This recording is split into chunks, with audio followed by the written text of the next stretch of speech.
Hello, good morning, नमस्कार। सभी का स्वागत है स्पिरिचुअलिटी मैटर्स अध्यात्म की ओर मेरे इस चैनल पे। आई होप सब अच्छा कर रहे होंगे अपनी लाइफ में, लाइफ को एंजॉय कर रहे होंगे, गीता सत्र का आनंद ले रहे होंगे और इस गीता ज्ञान से बहुत कुछ सीख रहे होंगे। तो आज हम इस पूरे ग्रंथ की समाप्ति की ओर हैं। ठीक है, 18वां अध्याय चल रहा था जिसका शीर्षक उपसंहार संन्यास की सिद्धि है। केवल 4 श्लोक बचे हैं, आज उसे कंप्लीट करेंगे और फिर ये पूरा ग्रंथ भी पूरा हो जाएगा ना, पूरा हो जाएगा मतलब। ठीक है, शुरू करते हैं आज का सेशन। देखिए 75 श्लोक। व्यास प्रसादात श्रुतवान एतत् गुह्यम अहम परम योगम योग ईश्वरात कृष्णात साक्षात कथ्यता स्वयं। और देखिए इसका, व्यास की कृपा से मैंने ये परम गुह्य बातें साक्षात योगेश्वर कृष्ण के मुख से अर्जुन के प्रति कही जाती हुई सुनी। इसका तात्पर्य देखिए, व्यास संजय के गुरु थे और संजय स्वीकार करते हैं कि व्यास की कृपा से ही वे भगवान को समझ सके। इसका अर्थ यह हुआ कि गुरु के माध्यम से ही कृष्ण को समझना चाहिए, प्रत्यक्ष रूप से नहीं। तो व्यास जी को आप जानते होंगे, वो संजय के गुरु थे और उनके द्वारा ही उन्हें ये सारा ज्ञान प्राप्त हुआ, जो भी इनको समझ में आया इनके कृष्ण के बारे में। ठीक है, गुरु स्वच्छ माध्यम है, यद्यपि अनुभव फिर भी प्रत्यक्ष ही होता है। गुरु परंपरा का यही रहस्य है। जब कोई प्रमाणिक गुरु कह रहे हैं, जब गुरु प्रमाणिक हो तो भगवत गीता का प्रत्यक्ष श्रवण किया जा सकता है, जैसे अर्जुन ने किया। तो कह रहे हैं कि जब गुरु प्रमाणिक होता है तो ये श्रवण क्या हो जाता है, प्रत्यक्ष हो जाता है, जैसे कि अर्जुन ने किया। संसार भर में अनेक योगी हैं लेकिन कृष्ण योगेश्वर हैं। उन्होंने भगवत गीता में स्पष्ट उपदेश दिया है, मेरी शरण में आओ, जो ऐसा करता है वह सर्वोच्च योगी है। 6ठे अध्याय के अंतिम श्लोक में इसकी पुष्टि हुई है। योगिनाम अपि सर्वेशाम। नारद कृष्ण के शिष्य हैं और व्यास के गुरु। अतएव व्यास अर्जुन के ही समान प्रामाणिक हैं, क्योंकि वे गुरु परंपरा में आते हैं, और संजय व्यासदेव के शिष्य हैं। अतएव व्यास की कृपा से संजय की इंद्रियां विमल हो सकी, यानी शुद्ध हो गई, और वे कृष्ण का साक्षात दर्शन कर सके तथा उनकी वार्ता सुन सके। जो व्यक्ति कृष्ण का प्रत्यक्ष श्रवण करता है वह इस गुह्य ज्ञान को समझ सकता है। यदि वह गुरु परंपरा में नहीं होता तो वह कृष्ण की वार्ता नहीं सुन सकता था। अतएव उसका ज्ञान सदैव अधूरा रहता है। विशेषतः जहाँ तक भगवत गीता समझने का प्रश्न है, भगवत गीता में योग की समस्त पद्धतियों का, जैसे कर्म योग, ज्ञान योग तथा भक्ति योग का वर्णन हुआ है। श्री कृष्ण इन समस्त योगों के स्वामी हैं, लेकिन यह समझ लेना चाहिए कि जिस तरह अर्जुन कृष्ण को प्रत्यक्षता समझ सकने के लिए भाग्यशाली था, उसी प्रकार व्यासदेव की कृपा से संजय भी कृष्ण को साक्षात सुनने में समर्थ हो सका। तो ये दोनों लोग भाग्यशाली हैं। वस्तुतः कृष्ण से प्रत्यक्षता सुनने एवं व्यास जैसे गुरु के माध्यम से प्रत्यक्ष सुनने में कोई अंतर नहीं है। गुरु भी व्यासदेव का प्रतिनिधि होता है। अतः वैदिक पद्धति के अनुसार अपने गुरु के जन्म दिवस पर शिष्य गण व्यास पूजा नामक उत्सव रचाते हैं। अब देखिए 76 देखिए क्या बता रहे हैं आगे। तो यहाँ पे इस श्लोक में क्या बताया कि प्रामाणिक गुरु मिल जाए तो उनसे सुनने का अलग ही आनंद होता है। और जैसे कि व्यासदेव जिनके गुरु हैं संजय के हैं, तो वो भी एक तरह से भाग्यशाली हैं, क्योंकि उनको संजय को भी ये अवसर प्राप्त हुआ कि ऐसा ज्ञान उन्हें साक्षात सुनाई दिया या उन्होंने इस प्रकार देखा भी। 76 देखिए क्या कह रहे हैं। राजन संस्मृत्य संवादम इमं अद्भुतम केशव अर्जुनयो पुण्यम हृष्यामि च महु महु। और देखिए, हे राजन, जब मैं कृष्ण तथा अर्जुन के मध्य हुई इस आश्चर्यजनक तथा पवित्र वार्ता का बारंबार स्मरण करता हूँ तो प्रति क्षण आह्लाद से गदगद हो उठता हूँ। इसका तात्पर्य देखिए, भगवान का ज्ञान इतना दिव्य है कि जो भी अर्जुन तथा कृष्ण के संवाद को जान लेता है वह पुण्यात्मा बन जाता है और इस वार्तालाप को भूल नहीं सकता। आध्यात्मिक जीवन की यह दिव्य स्थिति है, इसी को दिव्य स्थिति भी कहा गया है। दूसरे शब्दों में, जब कोई गीता को सही स्रोत से अर्थात प्रत्यक्षता कृष्ण से सुनता है तो उसे पूर्ण कृष्ण भावनामृत प्राप्त होता है। कृष्ण भावनामृत का फल यह होता है कि वह अत्यधिक प्रबुद्ध हो उठता है। प्रबुद्ध का अर्थ ही होता है जो महाज्ञानी होता है ना, और जीवन का भोग आनंद सहित कुछ काल तक नहीं अपितु प्रत्येक क्षण करता है। तो इस प्रकार का आनंद और जीवन का भोग आनंद कह रहे हैं इसे, तो उसे निरंतर मिलता रहता है। 77 देखिए, तच्च संस्मृति रूपम अति अद्भुतम हरे विस्मया मे महान राजन हृष्यामि चा पुनः पुनः। इसका अर्थ देखिए, हे राजन, भगवान कृष्ण के अद्भुत रूप का स्मरण करते ही मैं अधिकाधिक आश्चर्यचकित होता हूँ और पुनः पुनः हर्षित होता हूँ। इसका तात्पर्य देखिए, ऐसा प्रतीत होता है कि व्यास की कृपा से संजय ने भी अर्जुन को दिखाए गए कृष्ण के विराट रूप को देखा था। निसंदेह यह कहा जाता है कि इसके पूर्व भगवान कृष्ण ने कभी ऐसा रूप प्रकट नहीं किया था, यह केवल अर्जुन को ही दिखाया था। जो विराट रूप की बात हो रही है, लेकिन उस समय कुछ महान भक्त भी उसे देख सके थे तथा व्यास उनमें से एक थे। तो व्यास जी ने भी देखा था, गुरु व्यास ने ना। वे भगवान के परम भक्तों में से हैं और कृष्ण के शक्त्यावेश अवतार माने जाते हैं। व्यास ने इसे अपने शिष्य संजय के समक्ष प्रकट किया, जिन्होंने अर्जुन को प्रदर्शित किए गए कृष्ण के उस अद्भुत रूप को स्मरण रखा और वे बारंबार उसका आनंद उठा रहे हैं। इस प्रकार का भी आनंद ही होता है। ठीक है, याद कर करके क्या हो रहे हैं, हर्षित हो रहे हैं, बार बार वही याद आ रहा है तो बहुत ज़्यादा हर्षित हो रहे हैं, खुश हो रहे हैं। ठीक है, 78 देखिए, यत्र योग ईश्वरा कृष्ण यत्र पार्था धनुधरा तत्र श्री विजया भूति ध्रुवा नीति मति मम।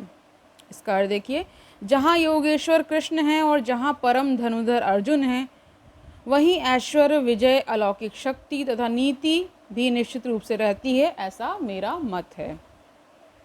इसका तात्पर्य देखिए, भगवत गीता का शुभारंभ धृतराष्ट्र की जिज्ञासा से हुआ। वह भीष्म, द्रोण तथा कर्ण जैसे महारथियों की सहायता से अपने पुत्रों की विजय के प्रति आशावान था। मतलब ये यहाँ पे धृतराष्ट्र की बात हो रही कि वो इतने सारे वीरों का वर्णन हो रहा, तो कह रहे इनका साथ था, तो इनको लगता था कि वही विजय होंगे, यानी कि कौरव विजय ही होंगे। उसे आशा थी कि विजय उसके पक्ष में होगी, लेकिन युद्ध क्षेत्र के दृश्य का वर्णन करने के बाद संजय ने राजा से कहा, आप अपनी विजय की बात सोच रहे हैं, लेकिन मेरा मत है कि जहाँ कृष्ण तथा अर्जुन उपस्थित हैं वहीं संपूर्ण श्री होगी। उसने प्रत्यक्ष पुष्टि की कि धृतराष्ट्र को अपने पक्ष की विजय की आशा नहीं रखनी चाहिए। विजय तो अर्जुन के पक्ष की निश्चित है, क्योंकि उसमें कृष्ण है। तो कहते हैं कि भगवान जहाँ पे हैं तो वहाँ पहले से ही क्या हो जाता है, विजय निश्चित हो जाती है। जो भी कर्म करते जाते हैं वो अपने चरम को पहुँचता ही पहुँचता है। ठीक है, श्री कृष्ण द्वारा अर्जुन के सारथी का पद स्वीकार करना एक ऐश्वर्य का प्रदर्शन था। कृष्ण समस्त ऐश्वर्यों से पूर्ण हैं और इनमें से वैराग्य एक है। ऐसे वैराग्य के भी अनेक उदाहरण प्राप्त हैं, क्योंकि कृष्ण वैराग्य के भी ईश्वर हैं। तो ये देखिए, सारे ऐश्वर्यों के ईश्वर हैं और इस वैराग्य को भी ऐश्वर्य बताया गया है, उसके भी क्या है, ईश्वर हैं। युद्ध तो वास्तव में दुर्योधन तथा युधिष्ठिर के बीच था। अर्जुन अपने ज्येष्ठ भ्राता युधिष्ठिर की ओर से लड़ रहा था। चूंकि कृष्ण तथा अर्जुन युधिष्ठिर की ओर थे, अतः युधिष्ठिर की विजय ध्रुव थी, यानी अटल थी। युद्ध को यह निर्णय करना था कि संसार पर शासन कौन करेगा। संजय ने भविष्यवाणी की कि सत्ता युधिष्ठिर के हाथ में चली जाएगी।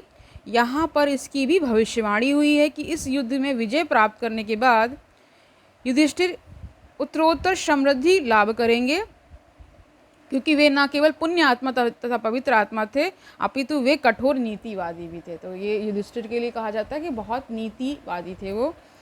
पवित्र आत्मा थे ना, पुण्यात्मा थे।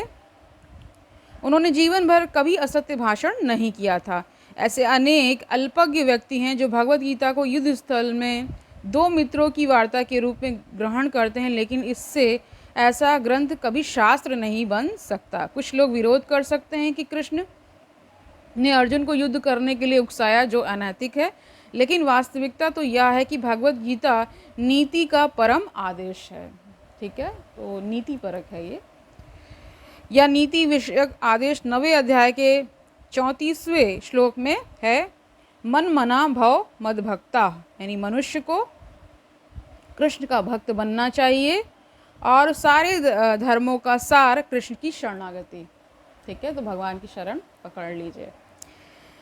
सर्वधर्मान परित्यज्य मामेकम शरणम व्रज। भगवत गीता का आदेश धर्म तथा नीति की परम विधि है। अन्य सारी विधियां भले ही शुद्ध करने वाली तथा इस विधि तक ले जाने वाली हों, लेकिन गीता का अंतिम आदेश समस्त नीतियों तथा धर्मों का सार वचन है। कृष्ण की शरण ग्रहण करो या कृष्ण को आत्मसमर्पण करो, यह 18वें अध्याय का मत है। तो भगवान को क्या कर दीजिए, उनकी शरण पकड़ लीजिए या आत्मसमर्पण कर दीजिए। ठीक है, भगवत गीता से हम यह समझ सकते हैं कि ज्ञान तथा ध्यान द्वारा अपनी अनुभूति एक विधि है, लेकिन कृष्ण की शरणागति सर्वोच्च सिद्धि है। यह भगवत गीता के उपदेशों का सार है। वर्णाश्रम धर्म के अनुसार अनुष्ठानों यानी कर्मकांड का मार्ग ज्ञान का गुह्य मार्ग हो सकता है, लेकिन धर्म के अनुष्ठान के गुह्य होने पर भी ध्यान तथा ज्ञान गुह्यतर है तथा पूर्ण कृष्ण भावना भावित होकर भक्तों में कृष्ण की शरणागति गुह्यतम उपदेश है। यही 18वें अध्याय का सार है। भगवत गीता की अन्य विशेषता यह है कि वास्तविक सत्य भगवान कृष्ण है। परम सत्य की अनुभूति 3 रूपों में होती है। तो जान लीजिए 3 रूप क्या है। निर्गुण ब्रह्म, अंतर्यामी परमात्मा तथा भगवान श्री कृष्ण। परम सत्य के पूर्ण ज्ञान का अर्थ है कृष्ण का पूर्ण ज्ञान, यानी भगवान का ज्ञान हो जाना ही पूर्ण ज्ञान है। यदि कोई कृष्ण को जान लेता है तो ज्ञान के सारे विभाग इसी ज्ञान के अंश है। कृष्ण दिव्य हैं क्योंकि वे अपनी नित्य अंतरंगा शक्ति में स्थित रहते हैं। जीव उनकी शक्ति से प्रकट हैं और 2 श्रेणी के होते हैं, नित्य बद्ध तथा नित्य मुक्त। भौतिक शक्ति 24 प्रकार से प्रकट होती है। सृष्टि शाश्वत काल द्वारा प्रभावित है और बहिरंगा शक्ति द्वारा इसका सृजन तथा संहार होता है। यह दृश्य जगत पुनः पुनः प्रकट तथा अप्रकट होता रहता है। भगवत गीता में 5 प्रमुख विषयों की व्याख्या की गई है। भगवान, भौतिक, प्रकृति, जीव, शाश्वत काल तथा सभी प्रकार के कर्म। तो ये पूरा इसमें कसा सार बताया जा रहा है। इस पूरे ग्रंथ का लास्ट में सार है। ठीक है, जो कह रहे 5 प्रमुख विषयों की व्याख्या की गई है श्रीमद् भगवत गीता में। वो विषय क्या है? भगवान की है, भौतिक प्रकृति के बारे में हमने जाना था, जीव के बारे में जाना था और शाश्वत काल तथा सभी प्रकार के कर्म ना। सब कुछ भगवान कृष्ण पर आश्रित है। परम सत्य की सभी धारणाएं, निराकार ब्रह्म, अंतर्यामी परमात्मा तथा अन्य दिव्य अनुभूतियां भगवान के ज्ञान की कोटि में सन्निहित हैं। यद्यपि ऊपर से भगवान, जीव, प्रकृति तथा काल भिन्न प्रतीत होते हैं, लेकिन ब्रह्म से कुछ भी भिन्न नहीं है। लेकिन ब्रह्म सदैव समस्त वस्तुओं से भिन्न है। भगवान चैतन्य का दर्शन है अचिंत भेदा भेद। ठीक है, यह दर्शन पद्धति परम सत्य के पूर्ण ज्ञान से युक्त है। जीव अपने मूल रूप में शुद्ध आत्मा है। वह परमात्मा का एक परमाणु मात्र है। इस प्रकार भगवान कृष्ण की उपमा सूर्य से दी जा सकती है और जीवों की सूर्य प्रकाश से ना। क्योंकि सारे जीव कृष्ण की तटस्थ शक्ति हैं, अतः उनका संसर्ग भौतिक शक्ति यानी अपरा या आध्यात्मिक शक्ति परा से होता है। दूसरे शब्दों में जीव भगवान की 2 शक्तियों के मध्य में स्थित है और चूंकि उसका संबंध भगवान की पराशक्ति से है, अतएव उसमें किंचित स्वतंत्रता रहती है। तो 2 प्रकार की शक्तियाँ बताई थी, अपरा और परा। तो अपरा भौतिक के लिए कहा गया है और आध्यात्मिक शक्ति को परा कहा जाता है। ठीक है, तो ये भगवान ने पहले ही बता रखा है ज्ञान में कि आपको कर्म करने की स्वतंत्रता है, मैं उसमें हस्तक्षेप नहीं करता हूँ।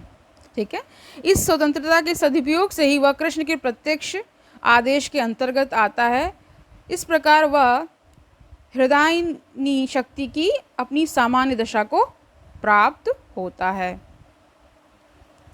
ह्लादिनी शक्ति बताया गया है। ठीक है, इस प्रकार श्रीमद् भगवद गीता के 18वें अध्याय उपसंहार संन्यास की सिद्धि का भक्ति वेदांत तात्पर्य पूर्ण हुआ। तो आज से ये पूरी गीता पूर्ण होती है। आई होप आपने बहुत सारा कुछ जान लिया है, सीख लिया है इस ग्रंथ के माध्यम से। बहुत सूक्ष्म से सूक्ष्म और कहते हैं विशाल से विशाल विषय पे एक तरह से भगवान ने ज्ञान दिया है। आप जीवन के किसी भी पड़ाव में हो सकते हैं। भगवद गीता सार्थक ग्रंथ है, उसको पढ़िए।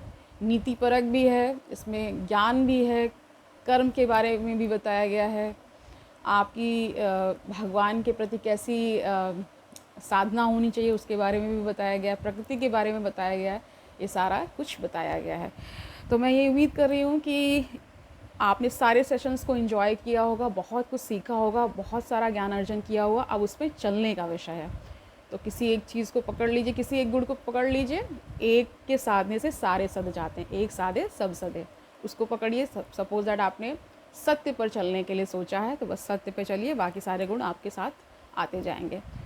तो तब तक के लिए क्या करना है, आनंद से रहना है, सुखपूर्वक अपना जीवन व्यतीत करना है, दूसरों को सुखी करना है। और ये भी याद रखना है कि ये गीता ज्ञान कितना आवश्यक है। कल से हम कुछ नया विषय लेकर के आएंगे और जानेंगे और कुछ। ठीक है, कल मिलते हैं, तब तक के लिए हरि ओम तत्सत।